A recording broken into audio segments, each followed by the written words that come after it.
10:13 de la mañana. Antes de presentar a nuestro entrevistado, con Daniel estuvimos buscando quién era Callum Scott. Es un cantautor británico que ganó un concurso de talentos en el local, en el condado de Yorkshire, y después de eso se hizo muy famoso. Así que hay que también decir cuando uno no conoce una canción, si no tiene por qué conocer a todos los artistas, ¿cierto? Sí, hay que ser bien sincero, yo no tenía idea. También, claro, y también estuvo en el Britain's Got Talent el 2015. Y después lanzó su propia versión de la canción Dancing on My Own. Así que, bueno, Callum Scott. Hoy día aprendimos algo nuevo. ¿Viste? Espero que sigamos aprendiendo con nuestro entrevistado. Él es Dalino Naranjo, presidente ejecutivo de Wingsoft. Lo primero que queremos saber qué es Wingsoft, porque con él vamos a hablar acerca de la innovación en Chile. Muy bienvenido, Danilo. Hola, gracias por la invitación. Eso, cuéntanos un poco qué es lo que hace Wingsoft, también un poco tu historia como emprendedor, ¿no es cierto?, para hablar del tema de innovación. Entiendo también que fuiste creador de Hacker House, que nos explique un poco también de qué se trata. Ya, perfecto. Voy a partir un poquito con mi historia, porque así llego a Wingsoft. Básicamente yo partí desarrollando software a los 13 años. 13 años. Sí, por una película que dieron, me acuerdo, en la tele de esa Angelina Jolie, que se llama Hackers, muy antigua. Ya. Y fue como, wow, ¿qué es eso? Yo quiero hacer eso. Y empecé a aprender, y básicamente para ser hacker debía aprender a programar. Hacer un poco la lógica. Y después de eso, estuve dentro de un programa de Microsoft, un par de cosas que pasaron. Y a los 16 me mandaron a la universidad un programa que se llama Desarrollador de 5 estrellas, y ahí empecé a trabajar. Y después, cuando entré a la universidad, como más o menos 19 años, yo soy justo de la generación cuando empieza esta revolución pingüina. Y ahí, en vez de ir a las marchas y todo este cuento, empecé a armar mi empresa, que se llamaba Wingsoft. Básicamente, Wingsoft, ¿de dónde viene el nombre? Viene en el español era Alas de la Mente, que era el primer grupo hacker del mundo de Xanadu. Y en inglés para mí era Wingsoft the Mind. Oye, perdón, pero cuando uno dice hacker, inmediatamente se le viene a la cabeza algo que estás haciendo medio extraño o hacerle daño a alguien. Claro, viene como una imagen como a veces negativa, ¿no? Claro. Creo que es súper importante desmistificar eso. Claro, ¿qué es un hacker? Básicamente una persona que logra resolver problemas complejos. Yo así lo veo, porque cuando uno habla de hacker hay distintos hackers. Por ejemplo, cuando uno entra un poquito más profundo están los crackers, que esos son los que efectivamente se encargan de hacer cosas malas. Ah, ¿en serio? Están los freaking, que son los que se encargan de hacer cosas con teléfono. Entonces hay una gama de distintas cosas, pero el hacker básicamente para mí es una persona que logra romper, dícese como el hack, de romper... puede ser un sistema o algo, pero no en pro a hacer daño, sino que en el fondo mejorarlo. Siempre uno dice, oye, hackeó el sistema, o no sé, un hacker botó el sistema de un banco. Siempre se habla del hacker. Claro, porque como somos los seres humanos. Hay un error de concepto ahí. Claro, siempre generalizamos. Eso es como natural de nosotros como personas, pero... De hecho, hay muchas compañías que contratan a hackers para su departamento de seguridad. De ciberseguridad. Exacto. Y hoy día se hace mucho más relevante el tema de la seguridad. Pero el tema de la inteligencia artificial, es muy fácil construir software. Entonces eso también, que es lo que hace que se te olvide lo que es el ciclo de desarrollar un software. Y ahí pasan muchas cosas de seguridad. Entonces eso hace que hoy día esté despegando el tema de la ciberseguridad.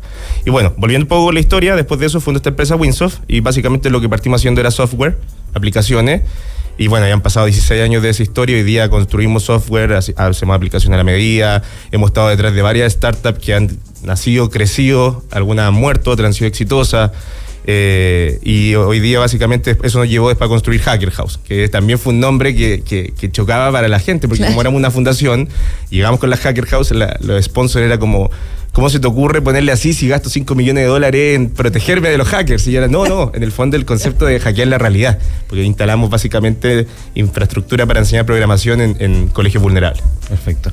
Oye, bueno, la idea un poco es hablar de la innovación en Chile. Es una palabra súper grande, ¿no es cierto? Y podríamos estar hablando mucho rato, pero en el fondo, según tu perspectiva, de alguna forma, ¿cuál es la fotografía que le podríamos hacer a la innovación en Chile? Principalmente hablando en temas a lo mejor más tecnológicos, digitales, de emprendimiento, pero ¿cuál es esa fotografía hoy día? ¿Cómo es la innovación en Chile? Yo creo, de manera muy personal, que cuando hablamos de innovación, que se viene hablando desde que yo partí, cuando yo comencé hace 16, 17, 20 años atrás, siempre se hablaba de innovación. Entonces, básicamente, ¿qué es para mí la innovación? poder construir algo en base a algo que ya existe y tratar de mejorarlo, de hacerlo de manera mucho más eficiente, mucho más rápido, mucho mejor, mucho más barato. Y en Chile básicamente se ha logrado hacer harta innovación, temas de fintech, ¿cierto? Ustedes han tenido hartos emprendedores que han entrevistado y hemos logrado bancarizar gente y todo, pero también pasa que de repente desde la innovación también viene la educación. Entonces ahí desde innovaciones que hemos hecho a través de fintech hemos logrado tener mucha más gente endeudada, porque en el fondo no hay educación financiera, que eso es una realidad. Mira, dijiste varios puntos interesantes. Estamos con una irrupción, de hecho, de todo el concepto de la innovación. Han surgido muchas innovaciones, startups, que sabemos que muchas de ellas también fracasan en el camino. Hablaste también de educación financiera. Hay una ley ahora en el Congreso que está durmiendo para incorporar la educación financiera a los colegios. Tercero, tenemos también un acceso a crédito en nuestro país tremenda, por lo tanto, el sobreendeudamiento de los chilenos es tremendo. ¿Cómo podríamos ir como separando un poquito los temas para volver un poquito a la innovación? ¿Cuál es la importancia que se le da efectivamente, por ejemplo, en políticas públicas a la innovación? Hoy día nosotros como país gastamos menos del 1% del PIB versus otros. Claro, entonces en el fondo cuando uno habla de innovación estamos hablando de eso, no solamente construir una aplicación, cambiar un modelo, también hablamos de temas de ciencia y eso finalmente es lo que ha posicionado a otros países en la punta, en cómo va metiéndote en temas de médicos, ¿cierto? En investigaciones, en desarrollo de cierta vacuna, de medicina, etcétera. Y creo que ahí en temas de biotecnología estamos un poquito al debe, porque también los recursos en el fondo es cómo se van seleccionando los recursos y cómo se ofrecen estos recursos que da el Estado, ¿cierto? Que han hecho una tremenda pega. Años Startup Chile fue una tremenda pega, ¿cierto? Lo que ha hecho Corfo, incluso las cositas que hace Cercotec para los emprendedores, pero creo que no solamente se trata de regalar el capital, sino que de alguna forma enseñar cómo se puede ir avanzando hacia poder construir innovación, porque si no nos quedamos simplemente en ocupar recursos, en pilotear, y algo que a mí siempre me ha llamado la atención es que cuando se habla de innovación o uno postula estos fondos de I+D, un poco la lógica es que si yo postulo, yo no puedo tener un resultado concreto, no puedo saber si es efectivo o si no funciona, sino que tiene que ser una nebulosa. De alguna forma tengo que saber qué va a pasar, y eso es probar, ¿cierto? Y eso es interesante porque en el fondo nos permite de alguna forma ir haciendo innovación, pero también de repente proyectos que podrían ser innovación y que solamente necesitan recursos, también quedan abajo porque en el fondo ya hay un componente de que va a funcionar. Entonces, eso podría ser un stopper para poder invertir en ese tipo de cosas. Entonces, creo que ahí estamos bastante al debe en temas de innovación. Oye, bueno, voy a dar mi opinión particular. Yo creo que somos un país súper poco innovador, te digo al tiro, ¿ah? Sí. Porque tenemos culturalmente la costumbre de copiar lo que funciona, ¿ah? Y obviamente hay cosas innovadoras, hay empresas innovadoras, pero en general no somos un país con una mentalidad innovadora, ¿ya? Yo creo que eso puede que esté cambiando en los últimos 10, 20 años, pero nos interesa la opinión tuya. Y te quería preguntar al respecto, ¿cómo podemos lograr esa mentalidad innovadora, tampoco tratando de hacer algo que trate de cambiar el mundo, ¿me entiendes o no? Sino innovación en pequeñas cosas que finalmente a lo mejor igual pueden significar un cambio económico, un cambio comercial, un buen negocio.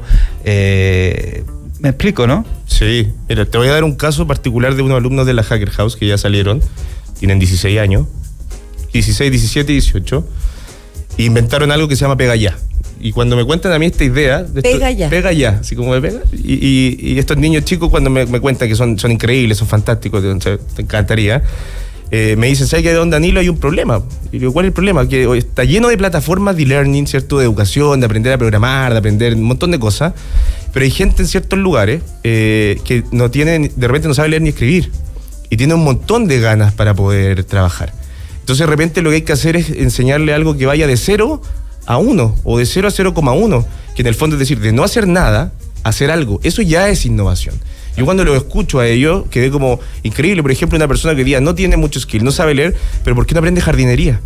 ¿Por qué no aprenden a limpiar una piscina? Cosas que son oficio, pero que al final de no hacer nada pasas a hacer algo. Y en eso justamente están trabajando. Entonces yo digo, eso es innovación, que es lo que decías tú, Daniel. O sea, no necesariamente tiene que cambiar el mundo, sí, pero puedes cambiar tu comunidad. Sí. Entonces, de repente uno se da cuenta que hay tremendas oportunidades para poder cambiar las cosas en una comuna, en un sector que es Bajos de Mena, que en verdad nadie está mirando, porque quizás a nosotros no se nos hubiese ocurrido algo así. Bueno, de hecho, nosotros tenemos unos panelistas acá que son de SIT, que es una forma de pensar, es una herramienta que se puede aplicar es bien transversal, que es en el fondo, pero el foco es pensar e innovar dentro de la caja, es decir, con los recursos que tú ya tienes. No es necesario que vayas que salgas, que inviertas en algo que no tienes, sino que con los mismos recursos que tú tienes, que es pensamiento sistemático inventivo, ese es el concepto, efectivamente puedes ir cambiando con pequeñas innovaciones, que es como lo que dices tú. Uno piensa que la innovación necesita o requiere de una tecnología avanzada y finalmente son pequeños como cambios de pensamiento, de mindset, que pueden lograr una innovación tremenda. Es tal cual lo que dices tú, porque en el fondo es cultural. La innovación pasa por algo cultural, de repente pensar fuera de la caja. Es mirar a la gente al lado, ser un poco más empático. Desde ahí viene la innovación, porque tampoco es que uno vaya buscando resolver problemas por el mundo, sino que en el fondo es algo que te duele a ti, algo que le duele a tus papás, a tus primos, a tus familiares. De repente te das cuenta que le empieza a pasar a mucha gente, entonces de ahí viene el trabajo sistemático para entender cómo resuelvo ese problema. Exactamente. No todo el mundo a lo mejor se inspiró en una película de Angelina Jolie como tú para ser innovador y empezar con eso, ¿no es cierto? Te lo pregunto porque ¿cómo logramos de alguna forma crear esa mentalidad innovadora y de riesgo, agregaría yo, aunque no necesariamente van, unidas, pero cuando van unidas a veces se logran mejores cosas? Pero ¿cómo logramos esa mentalidad innovadora desde el colegio, desde la educación, desde las casas? Eso es un tremendo desafío, justamente en lo que hoy día estoy muy involucrado, buscando cómo desarrollar esa mente innovadora en los colegios. Creo que pasa por un tema de enseñarte a soñar. Creo que los jóvenes hoy día, ahora que estoy con esto, también soy parte del Consejo Asesor Empresarial de Nocedal, que me invitaron, y eso me ha tocado ver distintos colegios, y ya no solo niños de media, sino que empezar a ver niños de la básica. Y pasa que al final es cómo yo logro empezar a empatizar con los problemas del resto, de ser un poco... tener esa visión de poder darte cuenta qué es lo que funciona, qué es lo que no funciona, qué hace bien y qué hace mal. Entonces, cuando los niños empiezan a funcionar bajo ese criterio, uno se da cuenta de que hay oportunidades. Por ejemplo, esto era un poquito más filosófico, pero cómo yo de alguna forma logro que un niño quiera atreverse a hacer cosas y de repente cuando hace algo uno no lo deja, uno le dice que no. Entonces yo tengo 5 hijos.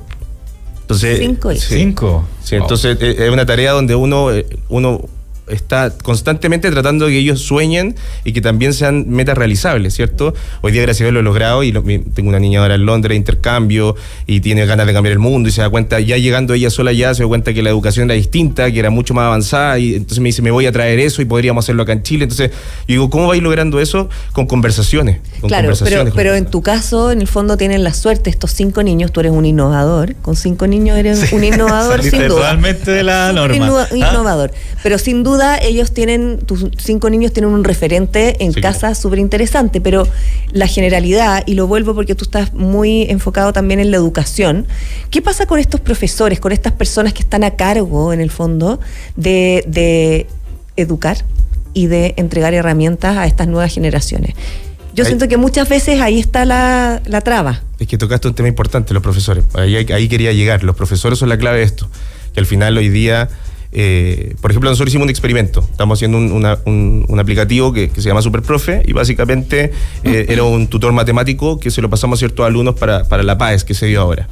Y la mayoría de los que estuvieron con nosotros ocupando esa herramienta entraron a la Universidad de Chile, ahora esto en ingeniería, les fue bien y subieron su puntaje en matemáticas y 992, algunos 1000.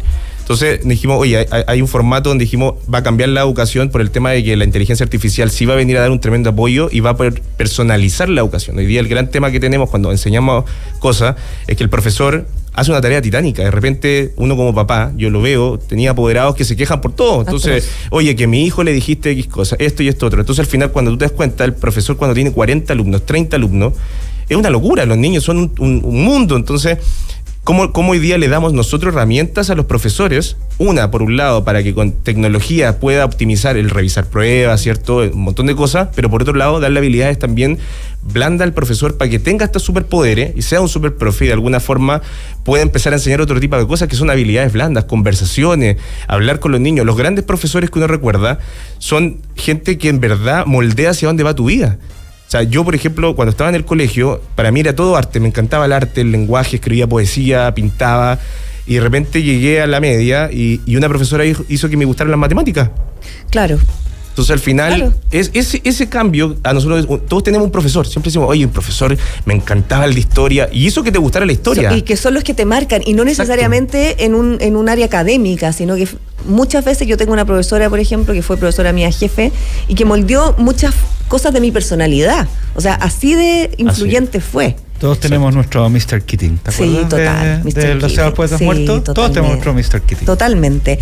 Danilo Naranjo, presidente ejecutivo de Wingsoft, hablando acerca de la innovación, cómo podemos ir cambiando también ciertos discursos. Yo siento que igual hemos ido dando pasos. Nosotros estuvimos conversando con Daniel hace un par de semanas, con Diego Chalper, que están a cargo de esta bancada startup, que fue súper transversal, o sea, agrupó ahí desde republicanos hasta el Frente Amplio. O sea, Sí. yo creo que hay avances. Igual está este proyecto del campus startup, o sea, vamos avanzando. Yo creo que también personas como tú que ponen el tapete el tema de la innovación son muy interesantes. Así Eso es que lo importante, muchas mostrar gracias. los casos. Sí. Y eso es lo que motiva. Sí, muchas gracias, Danilo. Gracias a ustedes muy por la bien. invitación. Oye, y les quiero contar que Café Amati, que es la cualidad de un café fresco, porque todo su café es importado directamente desde origen, conociendo así su trazabilidad y asegurando una excelente calidad. Su café, el Café Amati, que en un ratito más voy a probarlo y a tomarlo, que es el segundo ya del día, Sí, está bien. es tostado semanalmente en su propia casa de tueste. Con esto aseguran un producto siempre fresco. En Café Amati encontrarás diferentes variedades de café arábico y blends. Ingresa a www.cafeamati.cl para conocer todo sobre el mundo Amati, la cualidad de un café fresco. Me contó un pajarito que en SQM Litio trabajan por un ambiente laboral inclusivo, fomentando la equidad y la conciliación entre la vida laboral, familiar y personal. Gracias a este compromiso por el desarrollo integral de las y los trabajadores, hoy son la primera compañía minera en certificar todas sus faenas con la norma chilena 3262. Ya lo sabes, te lo contó un pajarito. 10:30 en punto. Nos vamos a una pausa, ya volvemos.